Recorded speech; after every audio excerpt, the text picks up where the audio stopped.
આજે આપણે જોશું ગણિત સ્વાધ્યાય 10.4 ચેપ્ટર 10 વર્તુળ।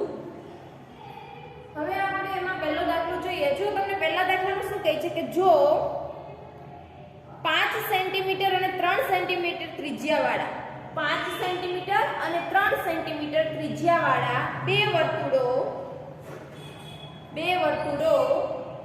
બે બિંદુમાં છેદે છે અને તેમના કેન્દ્ર વચ્ચેનું અંતર 4 સેમી છે તો સામાન્ય જીવાની લંબાઈ શોધો। હવે શું કહે છે કે બે વર્તુળો દોરવાના છે, કેવા તો કે બે છેદ બિંદુ હોય એવા।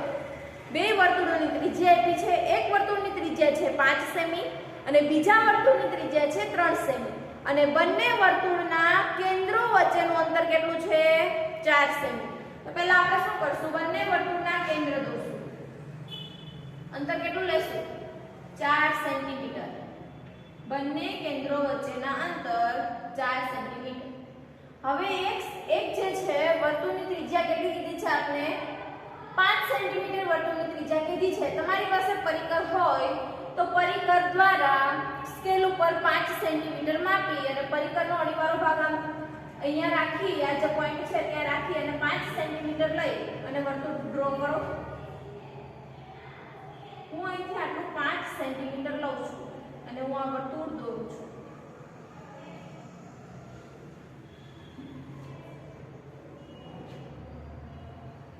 સમજાય છે?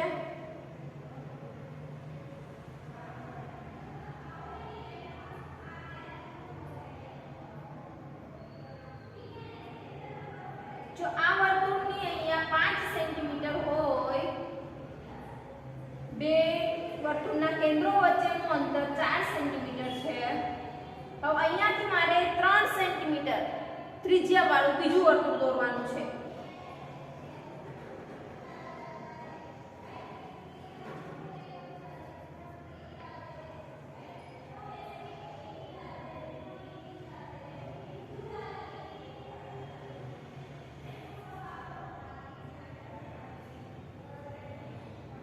ઓકે, આની ત્રિજ્યા કેટલી છે, નાના વર્તુળની 3 સેન્ટીમીટર, બે વર્તુળના કેન્દ્રો વચ્ચેનું અંતર છે 4 સેન્ટીમીટર। આ જે ફિગર તમે સમજી જજો।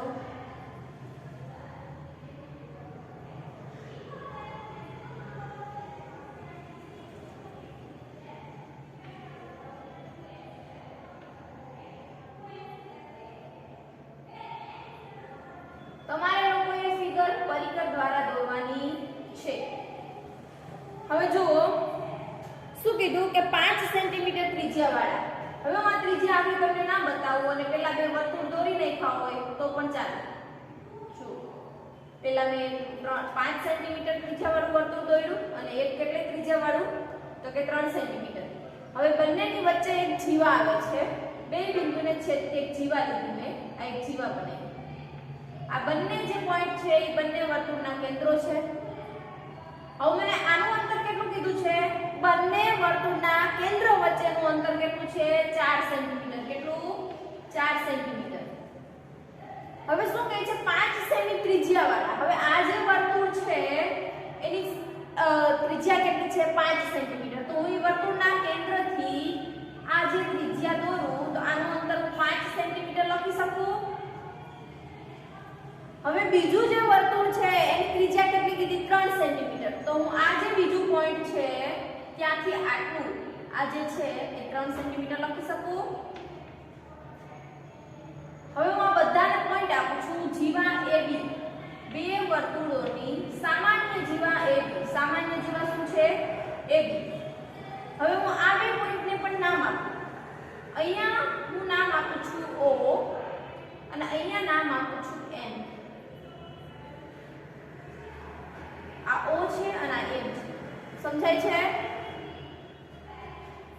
તમે તમારી રીતે નામ આપી શકો છો, એવું નથી કે તમે એવું ઈચ્છતા કે અહીંયા O આપો, અહીંયા P આપો હોય તો P પણ આપી શકો।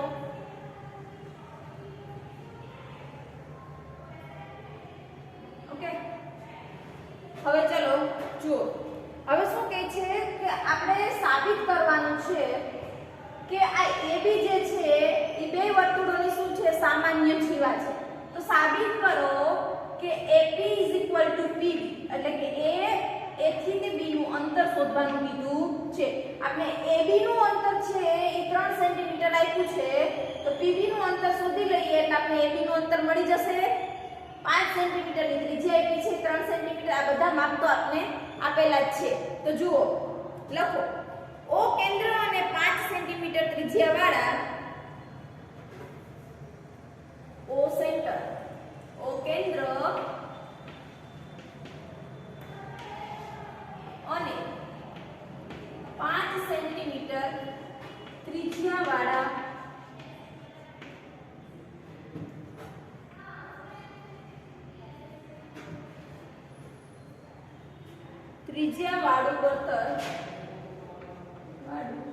વર્તુળ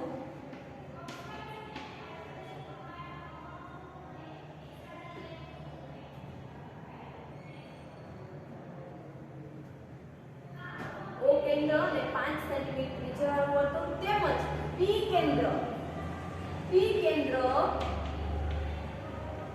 અને 3 સેન્ટીમીટર ત્રિજ્યા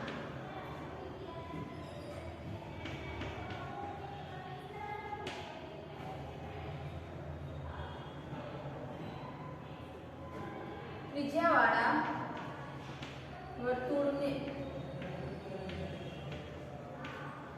બે બિંદુમાં છેદે છે. બે બિંદુ AB માં છેદે છે. આ બંને વર્તુળ છે એ એકબીજાને ક્યાં છેદે? તો કે AB માં. એટલે આ AB છે એ બંને વર્તુળની કેવી જીવા કહેવાય? સામાન્ય. AB એ બંને વર્તુળની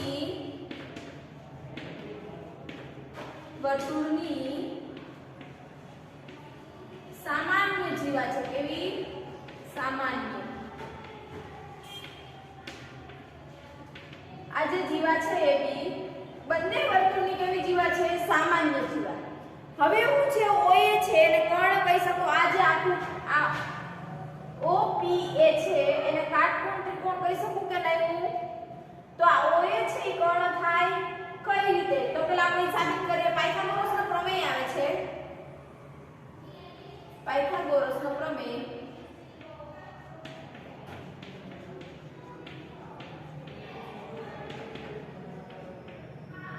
મુજબ પાયથાગોરસના પ્રમેય મુજબ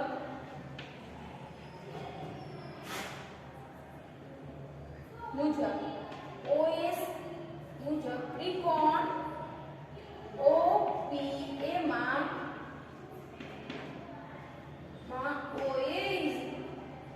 OA નો સ્ક્વેર એટલે કે કર્ણનો સ્ક્વેર ઇઝ ઇક્વલ ટુ આ કર્ણ કહેવાય.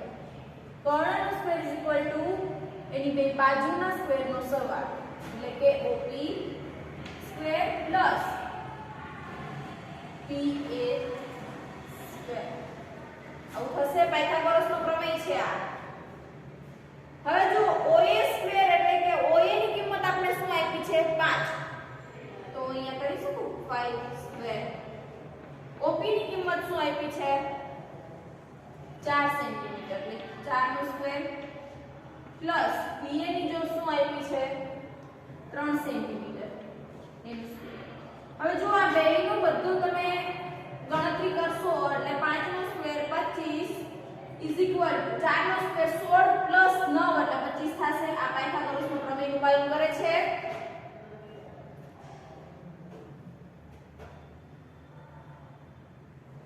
એટલે આ પાયથાગોરસના પ્રમેયનું પાલન કરે છે એટલે આપણે એવું કહી શકીએ કે ત્રિકોણ OPA કાટકોણ ત્રિકોણ છે. કેવો?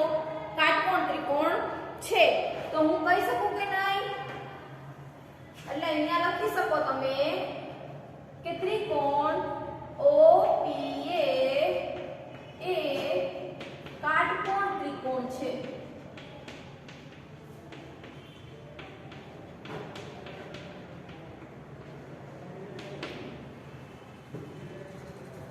લખી શકો.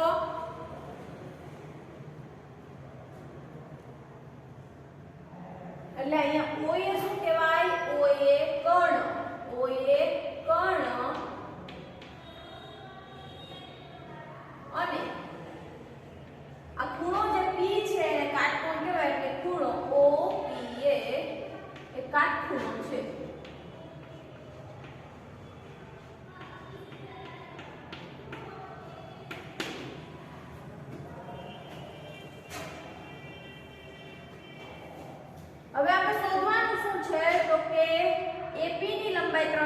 સેન્ટીમીટર છે તો AB ની લંબાઈ કેટલી થાય? હવે જોઈએ, જો આ O કેન્દ્રિત વર્તુળમાં OP એ જીવા AB ને લંબ છે. આ OP જીવા છે તો AB જીવા છે એને લંબ કોણ છે? OP. જીવા AB ને જીવા AB ને લંબ OP છે. જીવા AB ને લંબ OP છે, અથવા તો એવું પણ લખી શકો કે OP એ જીવા AB ને લંબ છે. બે તમે લખી શકો છો બંને. હવે જો OP એ જીવા AB ને લંબ છે એટલે જીવાના લંબ હોય એટલે બે સરખા ભાગ પડે. એટલે હું અહીંયા એવી રીતે લખી શકું કે AP PB લખી શકું. સમજાય છે? AP PB લખી શકું. હવે જો AP 3 સેન્ટીમીટર હોય તો PB કેટલું હોય? 3. તો AP PB AP કેટલું છે? 3. PB કેટલું થશે? 3. AB કેટલું આવશે? 6. અહીંયા લખી શકું AB 6 સેન્ટીમીટર.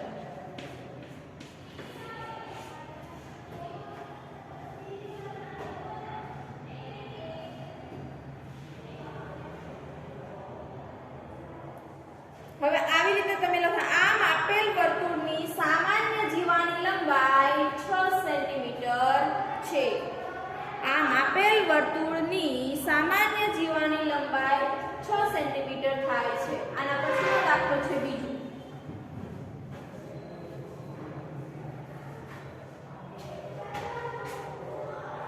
ચલો જો બીજા દાખલામાં શું કહે છે?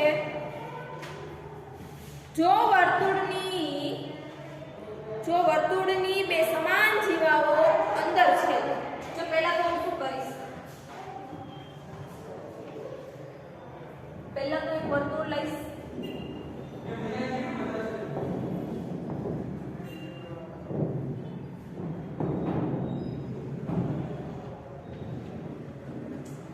વર્તુળની બે સમાન જીવાઓ એકબીજાને છેદે તો હું આવી રીતના દોરી શકું. એકબીજાને છેદે છે કીધું છે. તો એક જીવા હું આમ દોરું છું અને એક જીવા અહીંથી આમ દોરું છું. આ બંને એકબીજાને અહીંયા છેદે છે. પછી શું કહે છે?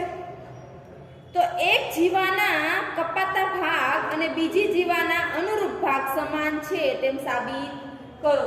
એટલે શું કહે છે કે આ ભાગ છે કપાત ભાગ, જીવાના કપાત ભાગ, આ બંને ભાગ અને આ બંને ભાગ સમાન છે એ આપણે સાબિત કરવાનું છે. હવે હું બંને જીવા ઉપર એક લંબ દોરું. બંને જીવા ઉપર લંબ દોરું છું. તો હું અહીંયા એક લંબ દોરું. જોઈ શકો છો તમે. એવી જ રીતે તમારે લંબ કઈ રીતના દોરવાનો છે? પરિકર દ્વારા. પરિકર દ્વારા હું પેલા જીવાને એક જીવાને AB નામ આપું અને એક જીવાને PQ નામ આપું. AB ઉપર જીવા દોરું છું અને એક PQ ઉપર જીવા દોરું છું.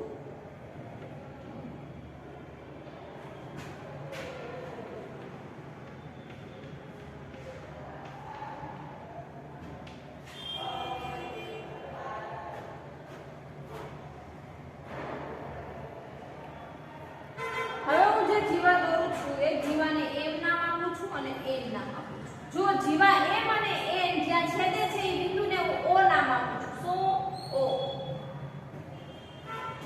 જીવા M અને N જ્યાં છેદે છે એ બિંદુને હું O નામ આપું છું.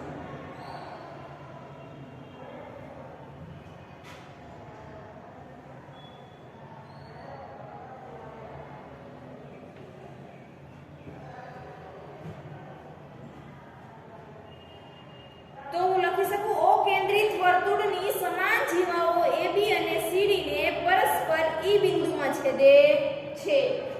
આ બંને જીવાઓ છે જ્યાં છેદે છે એ બિંદુને હું E નામ આપું. તો અહીંયા લખો O કેન્દ્રિત વર્તુળમાં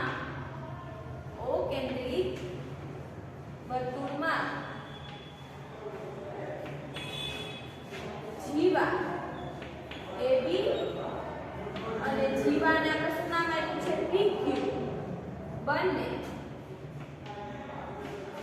ઈ બિંદુમાં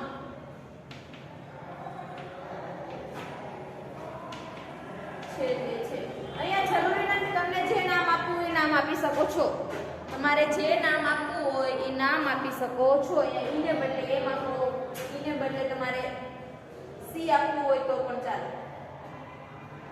હવે બંને એકબીજાને કેમાં છેદે છે? ઈ બિંદુમાં.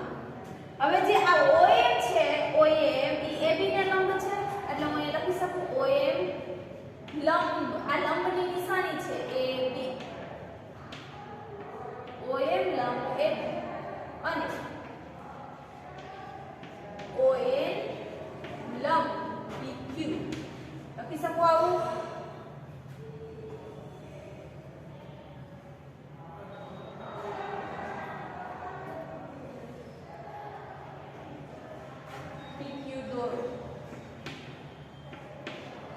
આ બંને આપણે દોરી લીધું છે OM લંબ.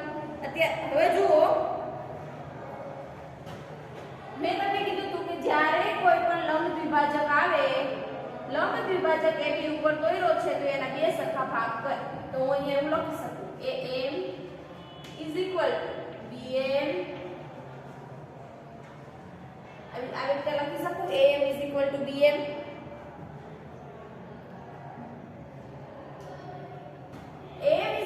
BM હોય તો હું અહીંયા 2AM લખી શકું. 2AM AB. તો AM 1/2 AB.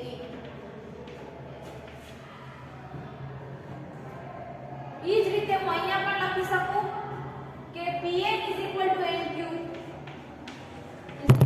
N.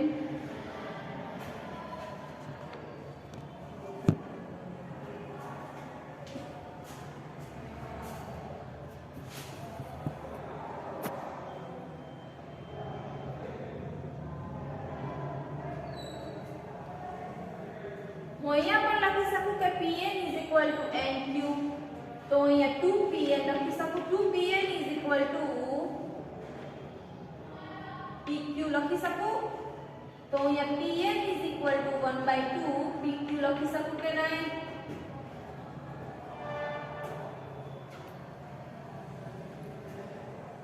એટલે હું હવે એવું કહી શકું કે આ બધું સમાન છે. AM PN પણ સમાન છે. અહીંયા લખો AM BM PN PQ. આને હું સમીકરણ 1 નામ આપી દઉં.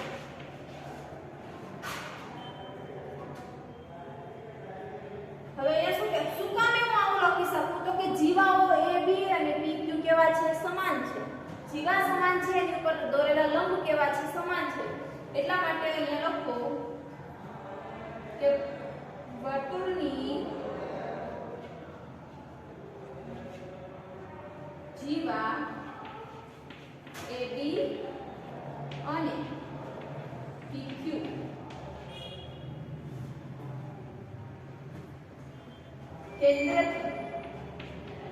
કેન્દ્રથી સમાન અંતરે છે.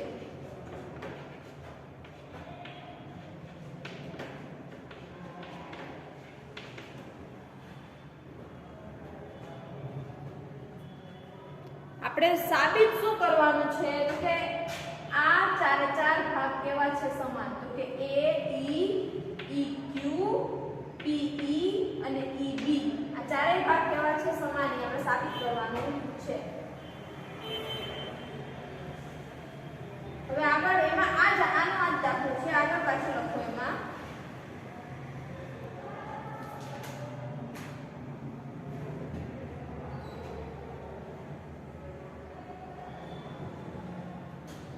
બંને કેન્દ્રથી જીવાઓ બંને કેન્દ્રથી સમાન. AB અને PQ જીવા બંને કેન્દ્રથી સમાન અંતરે છે, એટલે હું એ બંનેના લંબ OM લખી શકું. OM ON. હવે અહીંયા ત્રિકોણ OME ત્રિકોણ OME ત્રિકોણ OME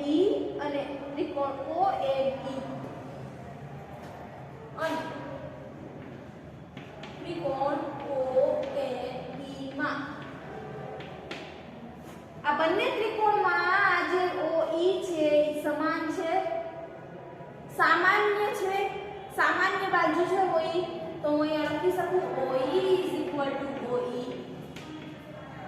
આવું લખી શકું OE OE. હવે અહીંયા બંનેના ખૂણા આ બે કેવા છે? સમાન છે. એટલે હું એવું પણ લખી શકું કે ખૂણો OEM અને OEN, ખૂણો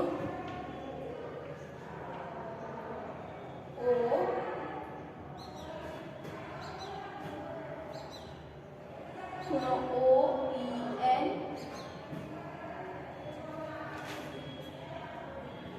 આ પણ સમાન છે અને આ પણ.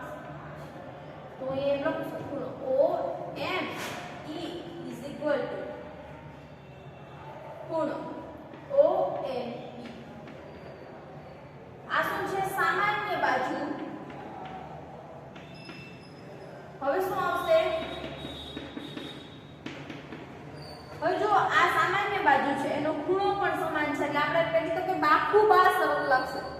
બાકુબા શરત મુજબ હવે OM ON કહી શકું કારણ કે બંને લંબ કેવા છે? સમાન. એટલે OM ON. હવે એનો બાકુબા શરત મુજબ, બાકુબા શરત મુજબ, બાકુબા શરત મુજબ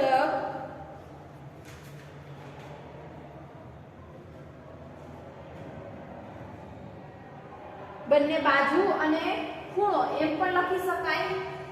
અથવા તો જો આને હું લઉં તો આ બે કર્ણ થયો OE છે એ બેની કર્ણ થશે.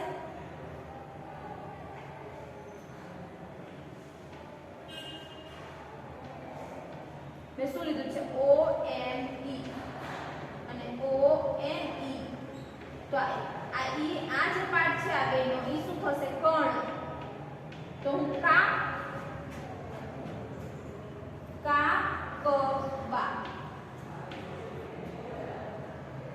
એટલે કાટખૂણો, કર્ણ અને બાજુ ઈ શરત પણ ચાલે.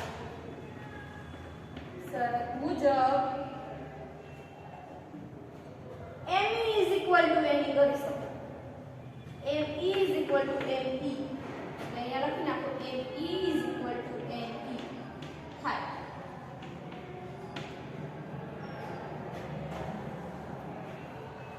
આને સમીકરણ 2 નામ આપો. હવે સમીકરણ 1 અને 2 ને એડ કરો. સમીકરણ 1 અને 2 પરથી સમીકરણ 1 અને 2 પરથી સમીકરણ 1 શું હતું? તો કે AM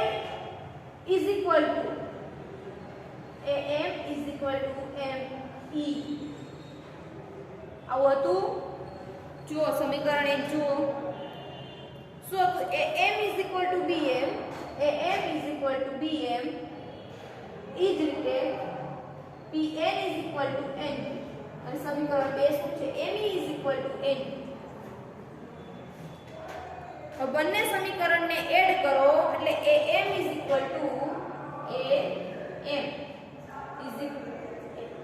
plus ME is equal to PN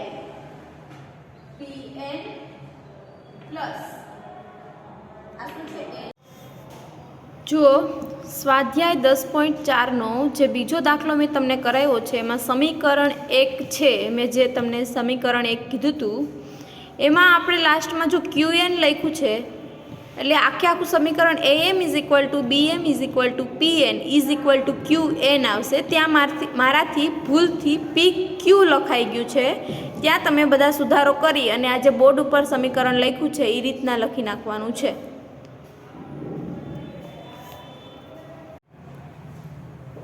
અહીંયા Q કરી નાખજો એટલે અહીંયા આવશે QE. સમજાઈ ગયું?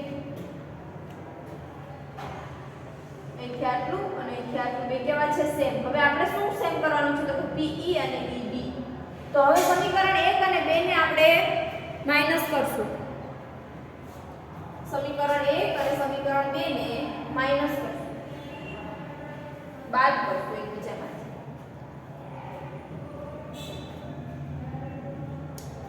સમીકરણ 1 માં તમને શું આપ્યું?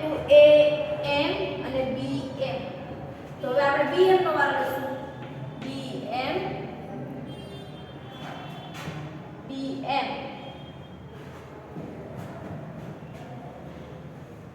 BM minus ME BM minus ME આ BM છે એમાંથી ME માઈનસ કરીએ તો કેટલું વધે BE વધે ઈ જ રીતે અહીંયાથી QE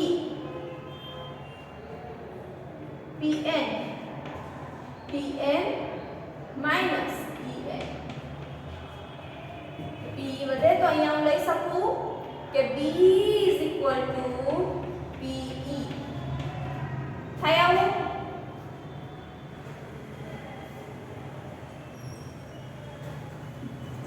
હવે અહીંયા લખો આ બંને આપણે મળી ગયું છે નીચે જે મળ્યું હતું ઈ આથી આમ વર્તુળની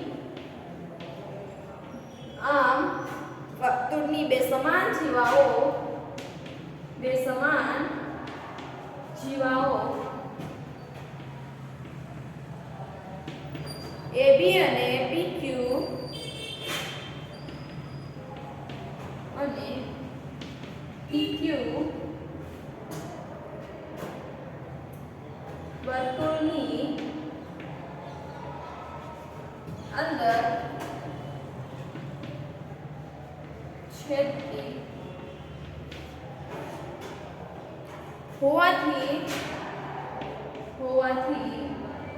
તેના અનુરૂપ ભાગો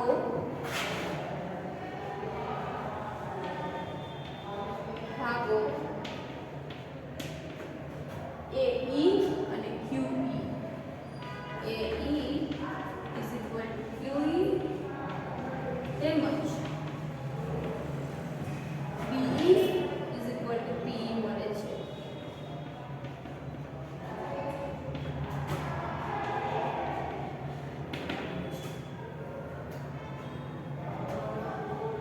ઓકે એનો મતલબ કે બંને જે જીવા છે એ સમાન હતી એટલે એના અનુરૂપ ભાગો કેવા છે સમાન